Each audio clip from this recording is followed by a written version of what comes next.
بسم اللہ الرحمن الرحیم الصلاۃ والسلام علیک یا رسول اللہ وعلی آلک و اصحابک یا حبیب اللہ۔ میں پوری دنیا کے مسلمانوں سے عموماً اسلامیہ پاکستان سے مخاطب ہوں کہ جیلم کے اندر مرزا محمد علی کا فتنہ پوری دنیا کے اندر تباہی پھیلا رہا ہے، اور اس شخص نے بے شمار کفریات بکے ہیں، جن میں سب سے زیادہ خطرناک بات جو ہے وہ یہ ہے کہ حضور نبی کریم کو کہا کل کا شوکرا یہودیوں کی طرح منسوخ کیا ہے۔ یہود نے حضور کو قطعاً یہ لفظ نہیں آپ کے لیے یہ استعمال کیا، یعنی توہین رسالت کی انتہا ہے، اور اس شخص نے حد کر دیا، انتہا کر دیا ہے، نوجوان نسل تباہ ہو رہی ہے۔ لہٰذا اب اس کا ایک ہی علاج ہے، 295 کے تحت پرچہ ہو اور اس کو سزائے موت دی جائے۔ یہی ہمارا مطالبہ ہے۔ سوشل میڈیا پر جو چیز بھی خلاف قانون ہوتی ہے، بات کرتا ہے خلاف قانون، تو جہاں جہاں تک سوشل میڈیا پہنچتا ہے وہاں ہر بندہ اپنے تھانے میں شکایت کر سکتا ہے۔ اسی بنیاد پر اس کے خلاف لاہور میں بھی پرچے ہیں۔ ہم یہ چاہتے ہیں کہ یہاں پرچہ بھی ہو، اس کی گرفتاری بھی ہو اور اس کو سزائے موت بھی ہو۔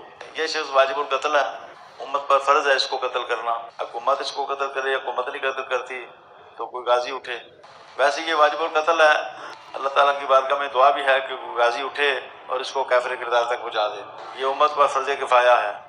اچھا علی بھائی، وہ تو دوسرا سوال جو آپ کو بتایا گیا جس پہ آپ پہ فتوے بھی آئے ہوئے ہیں کافی بڑے بڑے پلیٹ فارم سے، شاہل ہے جی فتوا لگانے والے، کیا فتوے، کیا اس میں کیا ہے؟ سوال کریں تاکہ لوگوں کو پتہ چلے سوال کیا ہے۔ آپ نے یہ کہا تھا کہ جس میں آپ نے حضور پاک صلی اللہ علیہ وسلم کو لفظ چھوکرا سے تشبیہ دیتے ہوئے کہا تھا کہ وہ جو مشرکین مکہ ہے کہ نہیں آج کا کہ نیا چھوکرا آ گیا ہے، وہ یہ بات کرتے ہوئے آپ نے پہلی بات ہے میں نے تو نبی اسلام کو چھوکرا کہا ہی نہیں، یہ بات ہی بالکل الزام تھی، یہ بات اس طرح ہوئی نہیں۔ اس کو اب سمجھیں یہ ہوا کیا تھا۔ میں نے کہا تھا کہ کافر یہ کہتے تھے کہ کل کا چھوکرا آگے ہمیں سمجھائے گا، تو یہ بتائیں کہ میں نے کہا یہ کافروں کی سٹیٹمنٹ نوٹ کی، کافروں کی، لہذا یہ کفر تو نہ رہا کیونکہ نقل کفر نہ باشے۔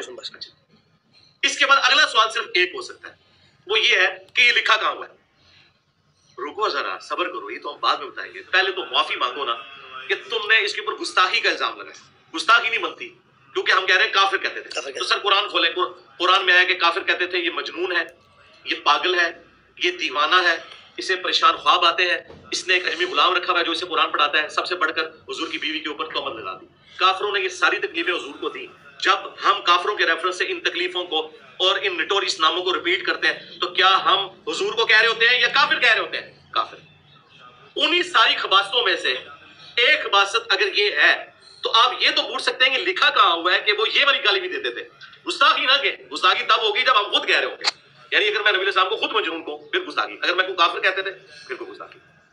تو اردو لنگوسٹک کے اندر جب مخالف کے آپ سارے اعتراضات کو ایک جگہ جمع کرتے ہیں نا تو اسے محاورتاً کہتے ہیں کہ وہ لوگ نبی الاسلام کے بارے میں کہتے تھے کہ ہم اپنے آباء و اجداد کے مذہب پہ ہیں، یہ کل کا چھوکرا آ کے ہمیں سمجھائے گا۔ اسے اردو لنگوسٹک میں محاورتاً کہا جاتا ہے، ان سارے اعتراضات کو جمع کر کے یہ لنگوسٹک کا بیریئر ہے۔ اور اگر آپ اس بیریئر کو نہیں مانتے نا، میں قرآن میں اس سے بھی زیادہ ورسٹ بات آپ کو بتا دیتا ہوں۔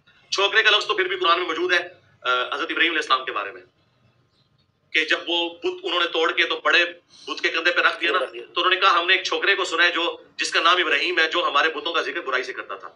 وہاں پہ لفظ ہے ایک شان ہوا ہے، اس کو چھوکرا کہا جاتا ہے، پنجابی میں چھور کہتے ہیں۔ اسی میں نے کہا تھا یہ نٹوریس ورڈ بھی نہیں ہے، اگر کوئی سے نٹوریس بھی سمجھتا ہے، لیکن یہ بات سمجھانے کے طور پہ تو یہ قرآن میں موجود ہے۔ پھر سورۃ البقرہ سورۃ الانعام میں آیا کہ یہ نبی کو ایسے پہچانتے ہیں جس نے اپنے بیٹوں کو، یہی میں نے بات کی تھی کہ یہود و نصارہ کے بڑے بڑے جو سفید داڑھی والے تھے وہ تو بچوں کی طرح حضور کو دیکھتے تھے کہ یہ کل کا چھوکرا کے ہمیں سمجھائے گا، یہ ان کے ریفرنس ہے نہ کہ میں کہہ رہا ہوں۔ اور آخری جو چھکا الزامی جواب، سورۃ المنافقون میں لکھا ہے کہ منافقین نے کہا کہ جب ہم عزت والے مدینے میں داخل ہوں گے تو مدینے سے ان ذلیلوں کو نکال دیں گے۔ اللہ کے نبی علیہ السلام ان کے صحابہ کو کہا ذلیل، پھر اللہ تعالیٰ نے جواب میں کہا کہ عزت تو اللہ اس کے رسول، اور منافقین کو پتہ نہیں ہے کہ اللہ اس کے رسول اور اہل ایمان کے لیے، لیکن منافقین نہیں جانتے۔ اور زید بن ارقم نے آگے حضور کو شکایت کی، عبداللہ ابن ابی کو بلایا گیا، اس نے قسم اٹھا دی میں نے نہیں کہا۔ پھر اللہ تعالیٰ نے قرآن میں نازل کیا، شکر ہے قرآن میں آ گیا، یہ خالی بخاری میں نہیں ہے۔ تو میں آج آپ کو پیش کر سکتا ہوں کہ اگر میں کہوں کہ منافقین کہتے تھے کہ جب ہم عزت والے مدینے میں داخل ہوں گے، نبی علیہ السلام ان کے صحابہ ان ذلیلوں کو وہاں سے نکال دیں گے، تو آپ مجھے کہیں گے میں نے ان کو ذلیل کہہ دیا، تو یہ تو قرآن نے کہا ہوا ہے، زید بن ارقم نے شکایت کی ہوئی ہے، بخاری میں لکھا ہوا ہے، تو پہلے تو ان کے اوپر فتوے لگاؤ۔ تو ایسا نہیں، اسے کہا جاتا ہے نقل کفر نہ باشد، یعنی جب آپ کافر کی کوئی ریفرنس سے بات کرتے ہیں تو وہ کفر نہیں ہوتا۔ پھر دیکھیں ادھر بھی اللہ تعالیٰ کی کیا مدد میرے ساتھ آئی، وہ اس طرح کہ پاکستان میں جو ایک تسبیح میں پروئے گئے ہیں بریلوی دیوبندی اہل حدیث، اسی میں سے اہل حدیث فرقے کا جو سب سے بڑا مولوی جو رمضان نشریات میں تمام ٹی وی چینلز پہ بیٹھتا ہے، خلیل الرحمان جاوید کراچی والا، उसको पता ही नहीं था कि अल्लाह ताला ने उसकी जुबान पे वो चीज जारी की। वो इसलिए की कि वो उर्दू लिंग्विस्टिक जानता है, वो पंजाबी नहीं है। उससे जब आकिल साहब जद्दा वाले ने पूछा कि ये देवबंदी हमारे ऊपर एतराज करते हैं तकलीद के हवाले से, तो जाहिर है उनके ऊपर एतराज कर रहे थे। उसके जवाब में उन्होंने कहा कि ये तो हमेशा हुआ है कि जब जब जिस नबी ने अपनी कौम में आके दावत दी है तो कौम में जो बड़े बूढ़े हैं मुखालफीन, वो खड़े होते हैं और वो कहते हैं क्या हमने दाढ़ियां धूप में सफेद की हैं कि ये कल का छोकरा आके हमें समझाएगा। मेरे भाइयों, वो बदबख्त जो जहलम का बैठा हुआ मुआद अल्लाह, उसने रसूलुल्लाह के बारे में इतनी बड़ी हरदा सराई की और झूठ बोला है। उसने कहा है कि यहूदी कहते थे कि रसूलुल्लाह सल्लल्लाहु अलैहि वसल्लम मुआद अल्लाह सुम्मा मुआद अल्लाह, हम ये लफ्ज नहीं कह सकते, कल के छोकरे हैं मुआद अल्लाह। दुनिया में आने वाले हर पैगंबर के साथ उसकी कौम ने जो पहला एतराज किया बुनियादी वो यही था कि हमारे बाप दादा पागल थे, उन्होंने क्या दाढ़ियां धूप में सफेद की थी, क्या उनको कुछ पता नहीं था। ये कल का छोकरा आकर हमें ये समझाने लगा है दीन, ये कल का छोकरा आकर हमें ये समझाने लगा है दीन, ये कल का छोकरा आकर हमें ये समझाने लगा है दीन। तो खलीलुर रहमान जावेद ने 1,24,000 अंबिया के बारे में ये कहा कि कल का छोकरा टाइम क़यामत तक जे हूं जड़े बनदे होना ते खलीलुर रहमान जावेद नु ते फड़ो ना तुसी, उन्होंने नहीं पढ़ांगे, खुद भाभी भी नहीं पढ़ांगे, और वरना खलीलुर रहमान जावेद कहेगा। अच्छा, मुझे कई लोगों ने कहा कि अली भाई आप रुजू कर ले, रुजू किस गल दा? अल्लाह के बंदो, जब मैं कुरान और सुन्नत बयान कर रहा हूं, उसके दलाइल को जिक्र कर रहा हूं, उसके ऊपर रुजू करने का मतलब है मैं लोगों को ये बताऊं मैं गुस्ताख हूं? रुजू तो उस बात पे होता है जो गलती हो।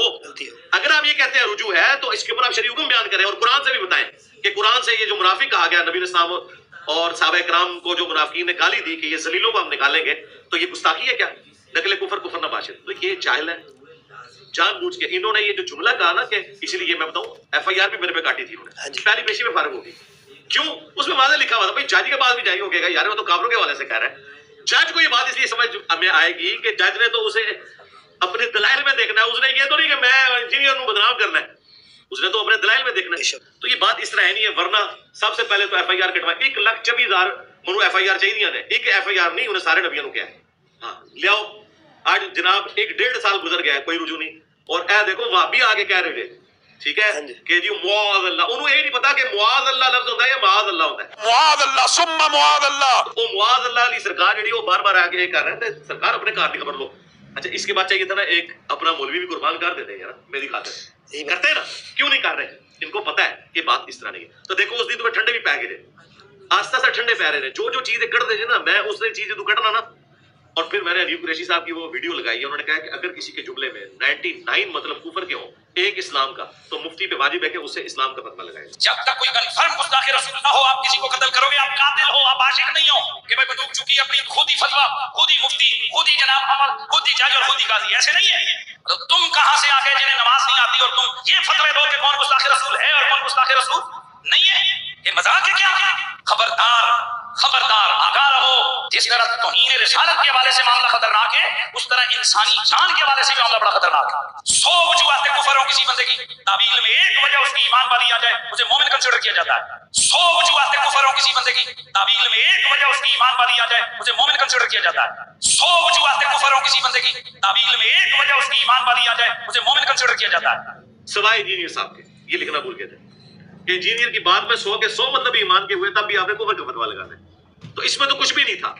और इन्होंने जानबूझ के उसे उछाला, और ये इन्हें पता है कि ऐसी बात है कि चाहते ये है कि कोई मुजाहिद मिल्लत चढ़ा दे मेरे ऊपर। सोशल मीडिया पर जो चीज़ भी खिलाफ कानून होती है, बात करता है खिलाफ कानून, तो जहाँ जहाँ तक सोशल मीडिया पहुँचता है वहाँ हर बंदा अपने थाने में शिकायत कर सकता है। इसी बुनियाद पर इसके खिलाफ लाहौर में भी पर्चे हैं। हम ये चाहते हैं कि यहाँ पर्चा भी हो, इसकी गिरफ्तारी भी हो और इसको सजाए मौत भी हो। ये शख्स वाजिबुल कत्ल है, उम्मत पर फर्ज है इसको कत्ल करना। हुकूमत इसको कत्ल करे, हुकूमत नहीं कत्ल करती तो कोई गाजी उठे। वैसे ये वाजिबुल कत्ल है, अल्लाह ताला की बारगाह में दुआ भी है कि कोई गाजी उठे और इसको काफिर किरदार तक पहुँचा दे। ये उम्मत पर फर्ज किफाया है। और मैं आपके प्लेटफॉर्म TLP के इस प्लेटफॉर्म से TLP के पब्लिक को बताऊंगा, तीनों मर्डर अटेम्प्ट करने वाले मुतासरीन TLP थे, TLP के रुकन नहीं थे, जिन्होंने मेरे ऊपर 3 दफा मर्डर अटेम्प्ट किया। तीनों माफिया मांग लिए।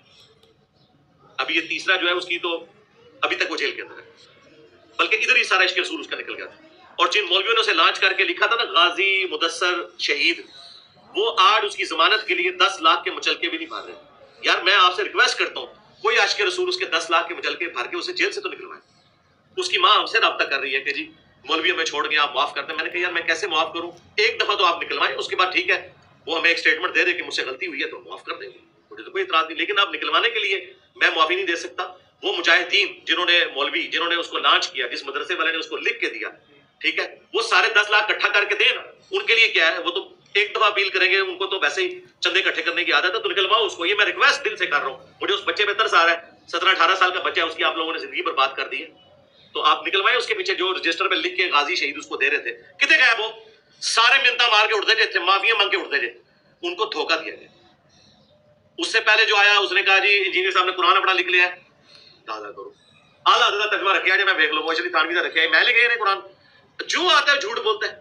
तो और वो उसके पीछे ये मौलवी होते हैं जो उन्हें उकसाते हैं, इनका मकसद मुझसे इल्मी इख्तिलाफ नहीं होता, ये कहते हैं बंदा चढ़ाएंगे, बंदा कोई चढ़े ना चढ़े तो आडी मंजी में ठोक दी जाए, हूं तक मैं जो कुछ कर दिता है ना, इन्ना कुछ मैं रिकॉर्ड किया है कि तुहाडे बाबियां दी मिला के किताबां दे भी उन्हें सफे नहीं जितने घंटे में बोलिया वा, अल्लाह दे फजल नाल मंडी तुहाडी ठुक गई, जो मर्जी कर लो, हुण फिलहाल जेड़ा अपने फिरके दी हिफाजत करो, सीधी जी गल जे, मनु मारने तुहानू कुछ भी नहीं लभना, हां ऐसे नहीं रखना।